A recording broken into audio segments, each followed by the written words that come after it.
में हम बेन और रेचल को देख पाते हैं जो कि कुकिंग कर रहे होते हैं। इनकी केमिस्ट्री को देखकर ये क्लियर था कि ये दोनों रिलेशनशिप में हैं। तभी इनके घर पे कोई नॉक करता है और बेन अंदर से ही देख पाता है कि ये शॉन था। शॉन के हाथ में एक गिफ्ट था और शॉन को यहाँ देख बेन और रेचल दोनों थोड़ा परेशान दिखते हैं। इनफैक्ट रेचल तो कहती है कि मैं तो शॉन से बात करना बिल्कुल नहीं चाहती। ऐसे में बेन कहता है कि वो शॉन को संभाल लेगा एंड देन वो घर का दरवाजा खोलता है। शॉन अंदर आता है और वो बेन से बातें करने लगता है और इनके कॉन्वर्सेशन में हम एक ऑकवर्डनेस फील कर पाते हैं। इनकी बातों से हम समझ पाते हैं कि पास्ट में इनके बीच कुछ तो इशू हुआ था, ऑल्दो हमें बताया नहीं जाता कि वो इशू क्या था। बेन यहाँ शॉन से झूठ बोल देता है कि रेचल अभी घर पे नहीं है और ये सुन के शॉन काइंड ऑफ खुश होता है। आई मीन वो ग्रेट बोलता है। देन वो बेन को गिफ्ट देता है जो कि एक मिड साइज बॉक्स था। शॉन यहाँ बेन को ये गिफ्ट अभी ही खोलने कहता है। इनफैक्ट शॉन कहता है कि गिफ्ट कार्ड बाद में पढ़ लेना, पहले तुम मेरे सामने गिफ्ट खोलो। बेन ऐसा ही करता है but to his surprise gift wrapping के अंदर एक सिंपल सा कार्डबोर्ड बॉक्स था जिसके अंदर इतना अंधेरा था कि कुछ दिख ही नहीं रहा था। बेन पूछता है कि क्या तुम किसी तरह का मजाक कर रहे हो, लेकिन तब तक शॉन आई एम सॉरी बोलते हुए यहाँ से हड़बड़ी में निकल लेता है। शॉन के जाने के बाद बेन इस बॉक्स में टॉर्च लाइट मारता है, फिर भी उसे कुछ नहीं दिखता। इस पॉइंट पे रेचल भी बॉक्स में इंटरेस्टेड थी और बेन बॉक्स के अंदर एक पेंसिल फेंकता है जो कि गायब हो जाता है। ऐसे में बेन और रेचल थोड़ा परेशान होने लग गए थे क्योंकि ये बॉक्स बिल्कुल भी नॉर्मल नहीं लग रहा था। तभी बेन को याद आता है कि बॉक्स के साथ शॉन एक कार्ड भी दिया था। रेचल फौरन उस कार्ड को पढ़ती है जिसमें कुछ ऐसा लिखा था, डियर बेन, मैं तुमसे पहले के लिए और अभी के लिए माफी मांगता हूँ, लेकिन मुझे ये बॉक्स किसी को तो देना ही था। मुझे इसके बारे में सब कुछ तो नहीं पता, लेकिन इतना जरूर पता है कि वो तब मूव नहीं कर सकता जब तुम उसे देख रहे हो। इसलिए कुछ भी हो जाए तुम उस पे से अपनी नजर मत हटाना, क्योंकि वो चाहता है कि तुम कहीं और देखो। तभी बेन देखता है कि उसके पैर के पास वही पेंसिल गुरक कर आ गया था जो वो बॉक्स में डाला था। अब जब बेन बॉक्स की तरफ देखता है तो उसके होश उड़ जाते हैं क्योंकि उस बॉक्स में से एक इंसान बाहर निकल रहा था। जी हाँ दोस्तों, फिलहाल तो वो एकदम हल्का सा बाहर आया था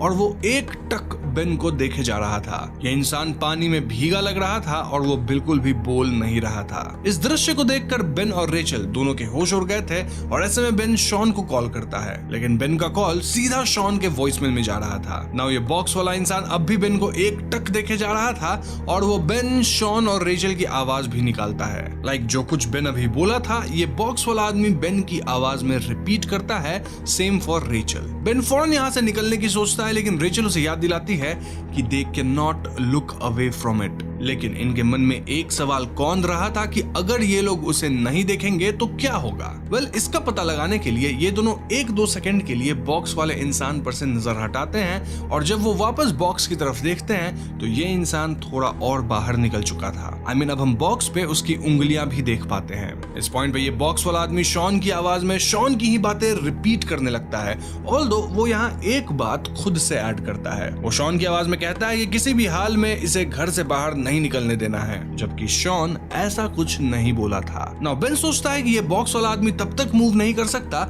जब तक हम इसकी ओर देखते रहें। तो ऐसे में बेन शॉन को खोजने बाहर जाएगा और रेचल इस पे नजर रखी रहेगी। अब ऑफ कोर्स रेचल अकेले इस पे नजर रखना नहीं चाहती थी, लेकिन बेन उसे कन्विंस करके शॉन को खोजने निकल लेता है। तो बेन बाहर जाता है एंड यहाँ वहाँ वो अपनी कार में घूम रहा था और शॉन को कॉल करने की कोशिश कर रहा था। फाइनली शॉन कॉल उठाता है और यहाँ बेन कहता है कि तुम मुझे क्या दे दिए हो। ये क्रीपी सा इंसान बॉक्स से निकल रहा है, देन ये हमारी आवाजें निकाल के सेम बातें बोलता है जो हम पहले बोले हों। ये सुनते शॉन कहता है कि मुझे तो पता तक नहीं था कि वो बोल भी सकता है और मैंने तो ये कहा ही नहीं था कि उसे घर से मत निकलने देना। इसका मतलब कि वो बॉक्स वाला आदमी शॉन की आवाज में बेन से झूठ बोल रहा था। अब इस पॉइंट पे शॉन को पता लगता है कि रेचल भी घर पे है और वो उस इंसान पे फिलहाल नजर रखी है। ये जानते ही शॉन एकदम फ्रीक आउट करता है और चिल्ला के कहता है कि बेन, तुम्हें नजर रखना था, रेचल को नहीं, गिफ्ट तुम्हें मिला था। ये सुनते बेन के होश उड़ जाते हैं और वो अपने कार को घर की ओर टर्न करता है। फोन पे शॉन चिल्ला रहा था कि डोंट गो बैक, लेकिन बेन फोन कट कर देता है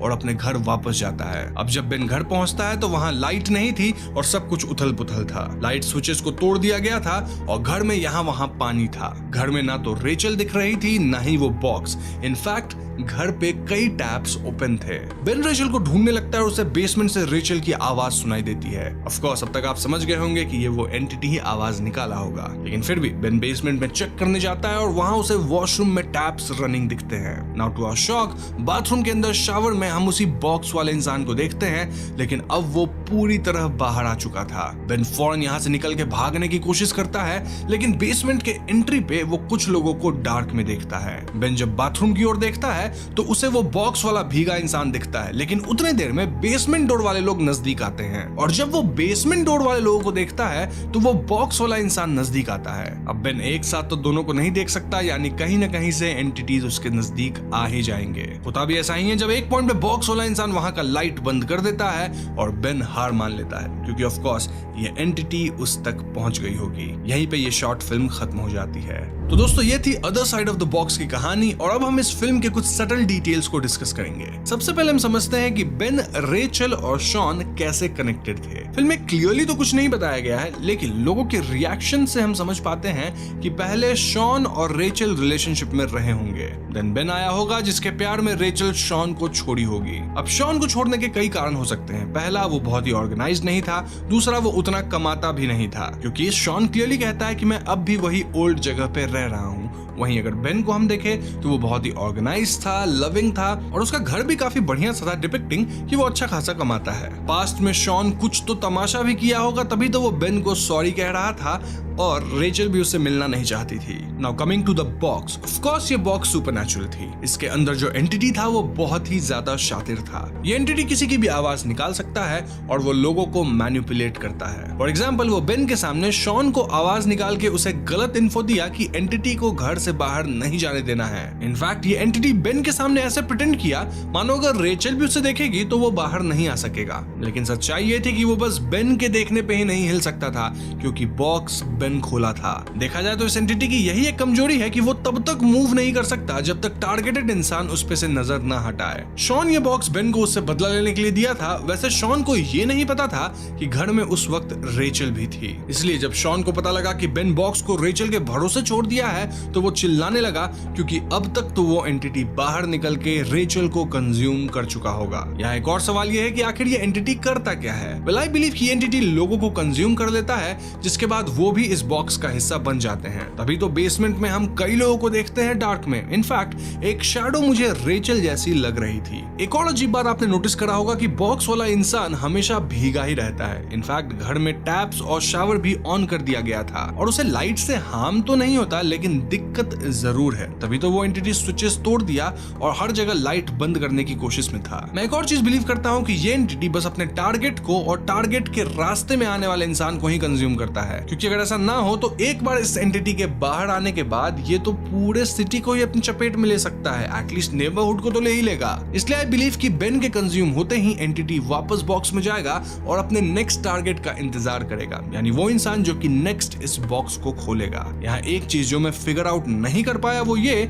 कि शॉन इससे कैसे बचा। आई मीन शॉन के पास ही पहले ये बॉक्स था और उसे इस एंटिटी के बारे में पता भी था, तो आखिर वो बॉक्स को वापस सील करके बेन को कैसे दिया। एक पॉसिबिलिटी ये है कि बॉक्स शॉन के किसी दोस्त के पास होगा, जहां टारगेट शॉन का दोस्त होगा और शॉन नहीं, तो ऐसे में शॉन अलग से सब कुछ देख के समझ लिया होगा। नाउ शॉन का दोस्त जब कंज्यूम कर लिया गया होगा तब शॉन इसे सील करके बेन को दे दिया होगा।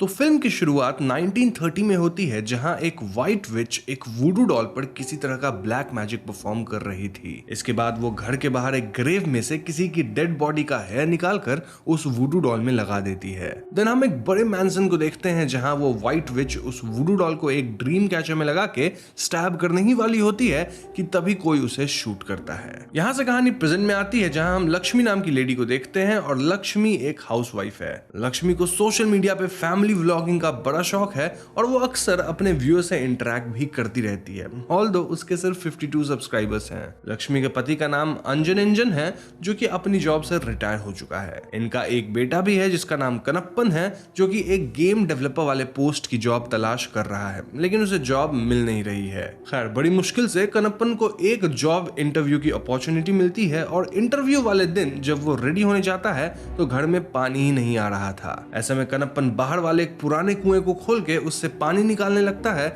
जहां उसकी बाल्टी में वही ड्रीम कैचर फंस जाता है जिसे हमने मूवी के शुरुआत में देखा था। यहाँ कनप्पन उस ड्रीम कैचर को वापस उसी कुएं में डाल देता है, लेकिन गलती से उससे ड्रीम कैचर का एक पंख टूट जाता है, जिसपे कनप्पन उतना ध्यान नहीं देता। खैर अब कनप्पन नहा धो के घर से ही ऑनलाइन इंटरव्यू देता है और उसका इंटरव्यू कुछ खास नहीं जाता। इनफैक्ट इंटरव्यू के बीच में ही कनप्पन के मामा शेखर कमरे में आके अपना कपड़ा बदलने लग गए थे, जो कि इंटरव्यूअर्स को भी दिखता है, तो ऐसे में कौन ही कनप्पन को जॉब देता। खैर इंटरव्यू के बाद कनप्पन अपने फ्रेंड से मिलने बाहर जाता है, जहां हमें ये मालूम चलता है कि कनप्पन किसी डेविल आर्मस्ट्रांग के बेटे पप्पू के साथ पबजी खेला करता था। कनप्पन ने पप्पू को गेम में रैंक पुश और इंप्रूव करने का सजेशन दिया था और पप्पू अपने पापा डेविल आर्मस्ट्रांग के अकाउंट से 10 लाख रुपए गेम में लगा दिया था। जी हाँ, इस वजह से डेविल आर्मस्ट्रांग, जो कि एक बॉक्सर है, वो अब कनप्पन को गुनहगार मानकर अपने 10 लाख उससे मांगने लगा है, मगर पैसे न होने के कारण कनप्पन डेविल आर्मस्ट्रांग से 2 दिन का वक्त लेता है। खैर रात होने पे कनप्पन अपने घर वापस आ जाता है, जहां वो अपने रूम में उसी ड्रीम कैचर को देखता है। अब कनप्पन को बिल्कुल आइडिया नहीं था कि ये ड्रीम कैचर वापस उसके रूम तक कैसे पहुंच गया। वो तो उसे कुएं में फेंक दिया था। खैर वो उतना नहीं सोचता और वो दोबारा इस ड्रीम कैचर को कुएं में फेंक देता है। यहाँ कुएं से कनप्पन को एक डरावनी आवाज सुनाई देती है और इसी वजह से वो ड्रीम कैचर के बारे में ऑनलाइन रिसर्च करने लगता है। रिसर्च के दौरान उसे एक एग्जॉर्सिस्ट के बारे में मालूम पड़ता है, जिनका नाम इजुमलाई था। कनप्पन फौरन इजुमलाई को फोन लगाता है और उनका कहना था कि ये dream catcher kind of cursed है, जिसपे ब्लैक मैजिक हुआ है। बातों बातों में कनप्पन कहता है कि वो गलती से इस ड्रीम कैचर का एक फेदर यानी पंख तोड़ दिया था। ये सुनते इजुमलाई कहते हैं कि अब तुम्हें बच के रहना होगा, क्योंकि तुम्हें ड्रीम कैचर का कर्स लग चुका है। ऑल्दो कनप्पन उनकी बातें नहीं मानता। अब जैसे ही कनप्पन सोता है, हम उसे सपने में उसी मैंशन में देखते हैं जिसे हमें मूवी के शुरुआत में दिखाया गया था। यहाँ इस मैंशन में कनप्पन के साथ कई असाधारण गतिविधियां होती है और वो एक घोस्ट की शैडो भी देखता है। कनप्पन इस बुरे सपने से घबरा के जाग जाता है, जिसके बाद वो वापस ड्रीम कैचर को अपने कमरे में देखता है। कनप्पन फिर से ड्रीम कैचर को कुएं में फेंक देता है और अपने नाइटमेयर्स को समझने के लिए वो साइकियाट्रिस्ट डॉक्टर जॉनी के पास जाता है। डॉक्टर जॉनी कनप्पन की बातों को सीरियस नहीं लेता और उसे घर वापस भेज देता है। अब घर पे एक बार फिर वो ड्रीम कैचर अपने आप ही मौजूद था और ऐसे में कनप्पन डरते हुए वापस इजुमलाई को कॉल लगाता है और उन्हें सब कुछ बताता है। अब आज की रात जब कनप्पन सोता है तो वो वापस खुद को उसी मैंशन में पाता है। इस बार फिर से कनप्पन के साथ ढेर सारी हॉरर एक्टिविटीज होती हैं। इनफैक्ट अगर कनप्पन यहाँ से भागने की कोशिश करता था तो वो घूम फिर के यहीं वापस आ जाता था। कनप्पन यहाँ क्लियरली किसी लेडी घोस्ट को देख पाता है, जो कि उस पे अटैक करने वाली थी और उसी से भागने की कोशिश में कनप्पन गिर जाता है, जिससे वो रियल वर्ल्ड में उठ जाता है। इन घटनाओं से डर के कनप्पन वापस एग्जॉर्सिस्ट इजुमलाई को कॉल करके अपने साथ हो रहे एक्सपीरियंसेस को एक्सप्लेन करता है। यहाँ इजुमलाई बताते हैं कि ये सब ड्रीम कैचर की वजह से हो रहा है और ड्रीम वर्ल्ड में जो भी चोट कनप्पन को लगेगी वो रियल वर्ल्ड में भी मौजूद होंगी। इनफैक्ट अगर ड्रीम वर्ल्ड में कनप्पन मारा गया तो रियल वर्ल्ड में भी वो मर जाएगा। यहाँ व्यूअर्स देख भी पाते हैं कि ड्रीम वर्ल्ड में गिरने की वजह से जो चोट कनप्पन के सर पे आई थी वो वाकई में रियल वर्ल्ड में रेप्लिकेट हो गई थी। इनफैक्ट उसका शर्ट भी वहां भाग दौड़ में फट गया था, जो कि रियल वर्ल्ड में भी फटा हुआ था। अब कहीं ना कहीं कनप्पन को एग्जॉर्सिस्ट इजुमलाई की बातों पे विश्वास होने लगा था, जिसके बाद वो उनसे मिलने जाता है। मुलाकात के दौरान एग्जॉर्सिस्ट इजुमलाई कनप्पन को बताते हैं कि कर्स नाइटमेयर से परमानेंटली बाहर आने के लिए कनप्पन को ड्रीम की जरूरत पड़ेगी, जो उसी सपनों वाले मैंशन में कहीं तो छुपी होगी। यानी नेक्स्ट टाइम जब भी कनप्पन सोएगा और इस ड्रीम महल में पहुंचेगा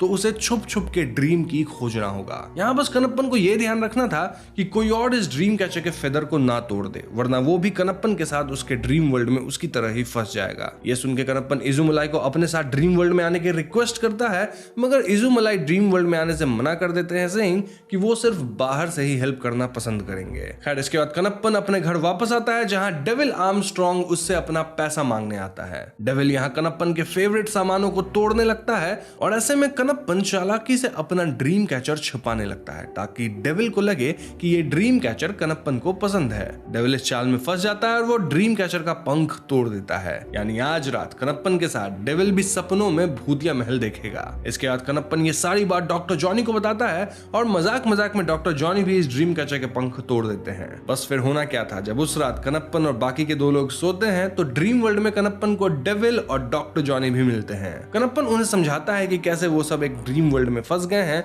लेकिन दोनों कनप्पन की बात नहीं मानते। इसके ठीक बाद इस मैंशन की भूतनी इन दोनों पे भी हमला कर देती है, जिससे इनकी हालत पतली हो हो जाती है। सिचुएशन ये था कि भूतनी कनप्पन को चोक करके मारने लग गई थी और रियल वर्ल्ड में भी कनप्पन चोक होने लगा था। वो तो भला हो कनप्पन की मां लक्ष्मी का, जो कि गलती से कनप्पन को उठा देती है, जिससे वो ड्रीम वर्ल्ड से बाहर निकल पाता है। जागने के बाद कनप्पन डॉक्टर जॉनी को पूरी कहानी बताता है और डॉक्टर अब उसकी बात मान रहा था। वहीं डेविल को अब भी लग रहा था कि ये सब उसका किसी तरह का भ्रम है। यहाँ कनप्पन और डॉक्टर जॉनी इजुमलाई से मिलने जाते हैं, जहां हम पैरानॉर्मल और black magic expert dark Davis से भी मिल पाते हैं। डार्क इजुमलाई की मदद कर रही थी इस ड्रीम कैचर पे रिसर्च करने में। इनफैक्ट वो इजुमलाई को इससे जुड़ी एक किताब भी दी थी। कनप्पन यहाँ डार्क और इजुमलाई को सब कुछ बताता है कि कैसे वो महल पुराना ब्रिटिश राज वाला महल लगता है।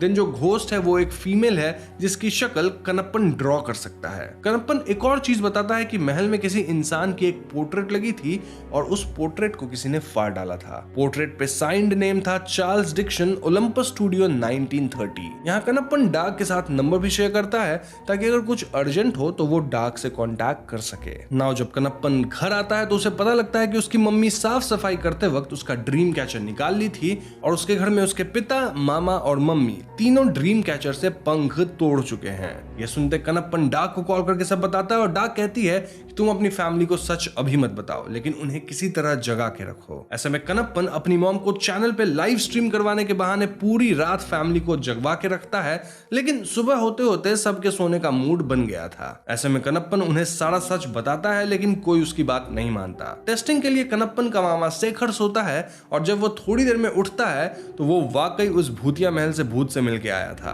यानी अब कनप्पन की पूरी फैमिली इस कर्स का शिकार हो गई थी। इसी दौरान डार्क कनप्पन को मिलने ऑफिस बुलाती है, लेकिन घर से निकलते ही कनप्पन को डेविल के आदमी उठा ले जाते हैं। अब इस पॉइंट पे कनप्पन डेविल को भी सब सच बता देता है, जिसे सुनकर डेविल बहुत ज्यादा डर जाता है। डेविल का कहना था कि तुम भले मुझे 10 लाख रुपए ना दो, लेकिन मुझे इस नाइटमेयर कर्स से बाहर निकालो। खैर, इस कर्स के बारे में और जानने के लिए डॉक्टर जॉनी और कनप्पन वापस इजुमलाई के पास जाते हैं। इजुमलाई अब तक केस पे काफी रिसर्च कर चुके थे और उन्हें कुछ बातें पता लग गई थी। वो बताते हैं कि ये सारी असाधारण घटनाएं 1930 में हुई रॉबर्ट लैंगडन और मैगडलीन मर्डर केस से जुड़ी प्रतीत होती है। दरअसल 1930 में commander Robert Langdon doctor Magdalene Ellis नामक लड़की से प्यार करता था और जल्द ही उनकी शादी होने वाली थी। लेकिन एक दिन जब रॉबर्ट किसी काम से बाहर गया तो उसका एक सोल्जर विलियम, जो कि मैगडलीन को पसंद करता था, वो एक व्हाइट विच को मैंसन में लाता है जो मैगडलीन को पजेस करती है ताकि वो विलियम को पसंद करे। अब ये बात जब रॉबर्ट को मालूम पड़ती है तो वो विलियम को शूट कर देता है,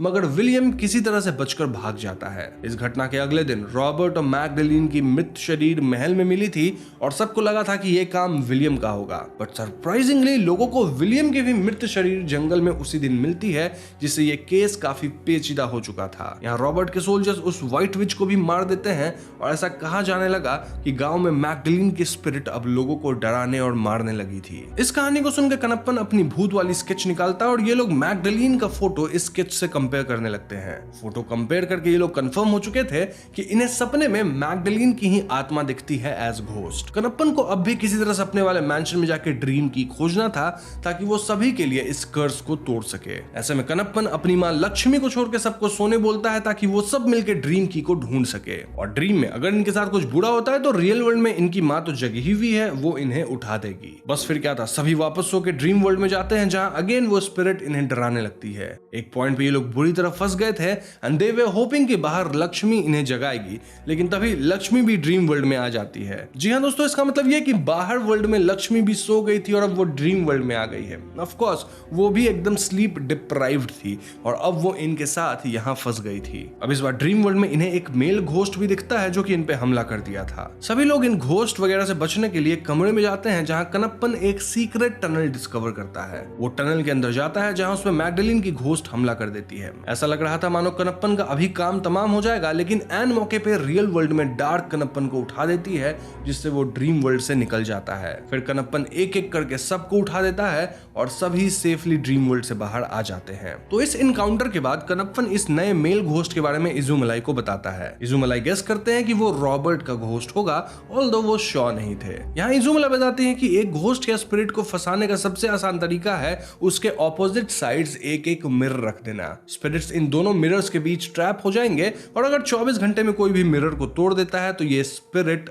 खत्म भी हो जाते हैं। खैर इसके बाद डार्क कनप्पन को अपने आंट के घर ले जाती है जिन्हें ब्रिटिशर्स के बारे में काफी कुछ पता था। आंटी बताती है कि रॉबर्ट एक 6 फीट 3 इंच लंबा इंसान था, लेकिन जिस मेल घोस्ट को कनप्पन देखा था वो इतना लंबा तो नहीं था। ऐसे में आंटी एक पुराने जमाने की तस्वीर लाती है और इस फोटो में कनप्पन क्लियरली देख पाता है कि जिस इंसान का घोस्ट वो ड्रीम वर्ल्ड में देखा था वो रॉबर्ट नहीं बल्कि विलियम था। अब उस रात इजुमलाई भी इन सब के साथ ड्रीम वर्ल्ड में एंटर करने वाले थे, लेकिन समहाउ उन्हें हार्ट अटैक आ जाता है जिससे वो 2 दिन के लिए हॉस्पिटलाइज हो जाते हैं। कनप्पन ये न्यूज सुन के परेशान हो जाता है क्योंकि अब इन्हें कम से कम 2 दिन तक नहीं सोना होगा जब तक इजुमलाई हॉस्पिटल से डिस्चार्ज नहीं होते। इसी सब के बीच कनप्पन को यह मालूम चलता है कि पुराने टाइम में उस महल को डिस्ट्रॉय कर दिया गया था और पुराने टाइम में जिस जमीन पे वो महल था फिलहाल उस जमीन पे कनप्पन का घर है। तभी तो कनप्पन को कुएं में ड्रीम कैचर मिल गया था। खैर ये पूरा परिवार डे 1 किसी तरह बिना सोए गुजारता है, लेकिन दूसरे दिन इन्हें हेलुसिनेशंस आने लगते हैं। डॉक्टर जॉनी शेखर को हेलुसिनेशन की दवाई लाने कहता है, लेकिन शेखर लड़कियों को देखने के चक्कर में गलती से सोने की दवाई ले आता है। अब ये दवा खाते सभी एकदम मस्त सो जाते हैं, जिसके परिणाम अनुसार सभी वापस ड्रीम वर्ल्ड के अंदर उस मैंशन में आ गए थे। यहाँ एक बार फिर विलियम का स्पिरिट उन सब पे हमला कर देता है, लेकिन तभी कनप्पन को एग्जॉसिस्ट इजुमलाई की मिरर वाली बात याद आती है। ऐसे में वो विलियम के स्पिरिट को 2 मिरर के बीच फंसाने में सक्सेसफुल हो जाता है। तभी वहां मैग्डलिन की स्पिरिट गुस्से में चिल्लाने लगती है, जिससे कनप्पन कंफ्यूज हो जाता है क्योंकि स्टोरी के अकॉर्डिंग विलियम एक तरह से विलन था और उसके जाने से तो मैग्डलिन को खुश होना चाहिए था। कनप्पन यहाँ मैग्डलिन से सच पूछता है और फाइनली मैग्डलिन इन्हें सच्ची कहानी बताती है। तो 1930 के अराउंड वो एक डॉक्टर थी जिससे विलियम प्यार करता था और वो भी विलियम से प्यार करती थी। कमांडर रॉबर्ट लैंगडन तो सिर्फ अच्छा होने का दिखावा करता था, जबकि वो 1 नंबर का ठरकी इंसान था। एक पार्टी के दौरान रॉबर्ट की नजर मैग्डलिन पे पड़ी और वो उससे शादी करना चाहता था। रॉबर्ट मैग्डलिन को जबरदस्ती अपने महल में रखने लग गया, जहां वो उसे हर तरह से प्रताड़ित कर रहा था और विलियम किसी तरह मैग्डलिन को बचाना चाहता था। मैग्डलिन यहाँ किसी को विलियम के बारे में नहीं बताई थी, वरना रॉबर्ट विलियम को पक्का मरवा देता। हालातों से तंग आकर विलियम एक व्हाइट विच से मिलता है और वो अपनी सारी प्रॉब्लम उसे बता देता है। ये व्हाइट विच वही है जो हमें मूवी की शुरुआत में दिखाई गई थी। ये व्हाइट विच विलियम की मदद करने के लिए तैयार हो जाती है, लेकिन वो उसकी मदद सिर्फ ड्रीम वर्ल्ड में ही कर सकती थी। ऐसे में ये व्हाइट विच ड्रीम वर्ल्ड में इस मैंशन का सेम रेप्लिका बना देती है, जहां विलियम और मैग्डलिन अकेले और खुशी खुशी रह पाएंगे। साथ ही वो मैग्डलिन और विलियम को ड्रीम की देती है, जो कि एक मंकीज पॉ था। इस ड्रीम की के साथ उन दोनों को एक स्पेल भी मिलता है, जिसे चैंट करके वो कभी भी इस ड्रीम वर्ल्ड से बाहर निकल सकते थे। तभी निर्माण हुआ था इस ड्रीम कैचर का और उसमें लगे फेदर्स का, साथ ही इस ड्रीम वर्ल्ड के मैंशन का। विलियम ये भी समझ गया था कि अगर ड्रीम वर्ल्ड में उन्हें चोट वगैरह लगता है तो रियल वर्ल्ड में भी वो हर्ट होते हैं। खैर रॉबर्ट को ये सब तुरंत मालूम पड़ जाता है, क्योंकि रॉबर्ट का एक सिपाही विलियम की सारी बात सुन के रॉबर्ट को बता दिया था। रॉबर्ट विलियम को मारने की कोशिश करता है, लेकिन विलियम भाग निकलता है। ऑल्दो रॉबर्ट के हाथ वो ड्रीम कैचर जरूर लग गया था, जिसका फेदर रॉबर्ट के हाथों टूट जाता है। इसके परिणाम अनुसार रॉबर्ट भी उसी ड्रीम वर्ल्ड में आ जाता है, जहां वो विलियम और मैग्डलिन को मारने के चक्कर में खुद भी मारा जाता है। बेसिकली ये तीनों ड्रीम वर्ल्ड में मारे गए, जिसके कारण वो रियल वर्ल्ड में भी मृत पाए गए थे। अब भले रियल वर्ल्ड में तीनों मारे गए हों, लेकिन इन तीनों की आत्मा इस ड्रीम वर्ल्ड में फंस गई थी और यहाँ रॉबर्ट इन दोनों को प्रताड़ित करने लगा था। वो इनसे मंकीज पॉ यानी की ले लेता है, लेकिन इसका इस्तेमाल करने के लिए स्पेल रॉबर्ट को नहीं पता था। मैग्डलिन और विलियम किसी हालत में भी रॉबर्ट को स्पेल नहीं बताने वाले थे और ऐसे में तीनों काफी टाइम तक यहाँ लड़ते रहे। फिर एक दिन एकदम से रॉबर्ट इसी मैंशन के एक दीवार में काइंड ऑफ एब्जॉर्ब हो गया, जिससे मैग्डलिन और विलियम को ऐसा लगने लगा था कि शायद रॉबर्ट को किसी तरह स्पेल का पता चल गया होगा, जबकि ऐसा बिल्कुल नहीं था। कहानी में एक और ट्विस्ट है, आगे पता चलेगा। तो तब से इस ड्रीम मैंशन में सिर्फ मैग्डलिन और विलियम ही है और इनकी कहानी सुन के कनप्पन समझ गया था कि ये दोनों बुरे लोग नहीं हैं। अगर वाकई बुरे होते तो दोनों इनकी फैमिली को कब कब मार चुके होते। वो लोग तो बस इन्हें डरा रहे थे। असली बुरा आदमी तो रॉबर्ट है, जो कि पता नहीं अभी कहां है। तो इसके बाद रियल वर्ल्ड में डार्क इन सबको जगा देती है, जिसके बाद कनप्पन और डार्क एग्जॉसिस्ट इजुमलाई के पास जाते हैं। इजुमलाई बताता है कि ये लोग विलियम को मिरर में फंसा दिए हैं और अगर वो मिरर 24 घंटे में ब्रेक हुआ तो विलियम की स्पिरिट भी खत्म हो जाएगी। अब अगर विलियम मरेगा तो मैग्डलिन तो गुस्सा होगी और फिर मैग्डलिन इनके फैमिली को पक्का जिंदा नहीं छोड़ेगी, इसलिए इन्हें किसी तरह विलियम को आजाद करना है। अब इस पॉइंट पे इजुमलाई व्हाइट विच के बारे में रिसर्च करने लगते हैं, जहां उन्हें एक डार्क बुक में ये हिंट मिलता है कि ड्रीम कैचर का फेदर दोनों साइड के लिए की का काम कर सकता है। आई मीन अगर फेदर प्लग करके ये लोग ड्रीम के अंदर जा रहे हैं, तो अगर ये ड्रीम कैचर को लेके किसी तरह ड्रीम में पहुंच गए तो वहां फेदर तोड़ के ये शायद बाहर भी आ पाए। इस थियरी में बस 2 प्रॉब्लम थी। पहली प्रॉब्लम ये कि ये श्योर शॉट थियरी नहीं था, यानी कि अगर सभी लोग ड्रीम में इस मेथड से अंदर गए एंड समहाउ ये काम नहीं किया तो वो लोग हमेशा के लिए ड्रीम वर्ल्ड में ही फंस जाएंगे। दूसरी प्रॉब्लम ये कि ड्रीम वर्ल्ड में ये लोग हमेशा उसी ड्रेस ऑफ सिचुएशन में आते थे जैसे ये लोग फर्स्ट टाइम गए थे, तो ये ड्रीम कैचर अंदर लेके जाएंगे कैसे? आई मीन ड्रीम कैचर का ड्रीम वर्ल्ड में रेप्लिका बनेगा कैसे? वेल, इसके लिए इजुमलाई पेंटाग्राम मेथड का इस्तेमाल करते हैं और इस रिचुअल से इन सभी को ड्रीम कैचर के साथ ड्रीम वर्ल्ड में भेजा जा सकता था। बस वही डर बचा था कि अगर ये मेथड काम नहीं किया तो ये इन सब का आखिरी ड्रीम होगा, यानी वो ड्रीम वर्ल्ड में फंस जाएंगे और रियल वर्ल्ड में कोमा में चले जाएंगे। ये रिस्क सुन के कनप्पन ड्रीम वर्ल्ड में अकेले जाना चाहता था, लेकिन सभी लोग इमोशनल होकर साथ में इस रिचुअल को करके ड्रीम वर्ल्ड में फिर से जाते हैं। अब रिचुअल का पहला हिस्सा तो काम कर जाता है, यानी ड्रीम वर्ल्ड में इन्हें ड्रीम कैचर मिल गया था, लेकिन फेदर निकाल लेने के बाद भी ये लोग वहां से बाहर नहीं निकल पाते, यानी कि अब सब के सब इस ड्रीम वर्ल्ड में फंस चुके थे। वहीं दूसरी तरफ रियल वर्ल्ड में इजुमलाई ड्रीम कैचर में लगी हुई वुडू डॉल को वापस नोटिस करता है और कुछ डिडक्शंस करने के बाद हमें यह भी मालूम चलता है कि डार्क डेविस व्हाइट विच की ग्रेट ग्रैंड डॉटर है। जी हाँ दोस्तों, जिसके बाद इजुमलाई डार्क डेविस के अंदर व्हाइट विच की स्पिरिट को बुलाते हैं और उनसे वुडू डॉल के बारे में पूछते हैं। इसमें वो बताती है कि रॉबर्ट ड्रीम वर्ल्ड में भी विलियम और मैगडलीन को परेशान कर रहा था, जिस कारण से वो एक रिचुअल करी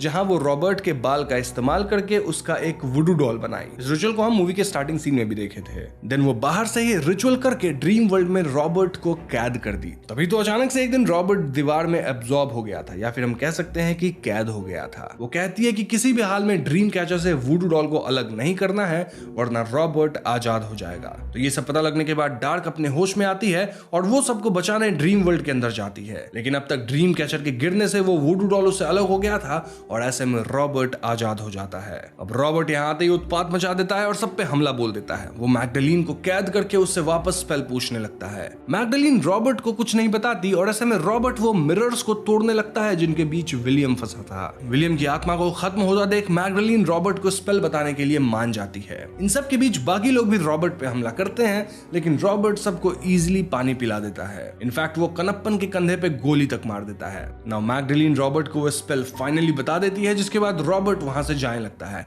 कि तभी कनप्पन रॉबर्ट की तरफ बढ़ता है और उसका पैर वुडू डॉल पे पड़ता है। इस वुडू डॉल पे पैर पड़ते रॉबर्ट दर्द से चीख उठता है और ये देख कनप्पन समझ जाता है कि अगर इस वुडू डॉल को खत्म कर दिया जाए तो रॉबर्ट भी खत्म हो जाएगा। ऐसे में कनप्पन फौरन उस वुडू डॉल का इस्तेमाल करके रॉबर्ट को हराने लगता है, लेकिन रॉबर्ट चालाकी से उस वुडू डॉल को कनप्पन से दूर एक होल में गिरा देता है। इसी दौरान रियल वर्ल्ड में इजुमलाई व्हाइट विच के बुक में एक और स्पेल नोटिस करते हैं जो डार्क डेविस के नेक पर टैटू से मैच करता था। वो एक स्पेल एक प्रोटेक्शन स्पेल था जिसके कास्ट होते डार्क अपने अंदर से कुछ एनर्जी सील जैसा अनलीश करती है, जिसमें रॉबर्ट कुछ समय के लिए फंस जाता है। इतने देर में कनप्पन को वो वुडू डॉल भी मिल चुकी थी और वो वुडू डॉल पे अल्कोहल डाल देता है ताकि उसमें आग लगाया जा सके। तभी रॉबर्ट आजाद होके वापस वुडू डॉल ले लेता है, बट कनप्पन एक तलवार जमीन पे मारता है जिसकी चिंगारी वुडू डॉल पे लगती है। अब डॉल पे पहले से तो अल्कोहल था ही, तो ऐसे में डॉल में आग लग जाती है और रॉबर्ट का द एंड हो जाता है। इसके बाद कनप्पन मंकी पॉ लेता है। देन वो मैगडलीन के स्पेल का इस्तेमाल करके सभी को आजाद कर देता है,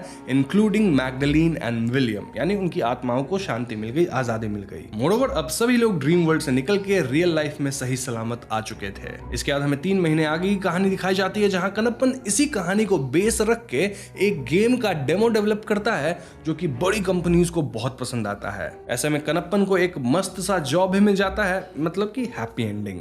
बट फिल्म के एंडिंग सीन में हमें वापस से वो ड्रीम वर्ल्ड का मैंशन दिखाया जाता है जहां मंकी पॉ मूव हो रहा था और एक हाथ अचानक से स्क्रीन पे आता है। दिस डिपिक्ट्स कि शायद अब तक रॉबर्ट पूरी तरह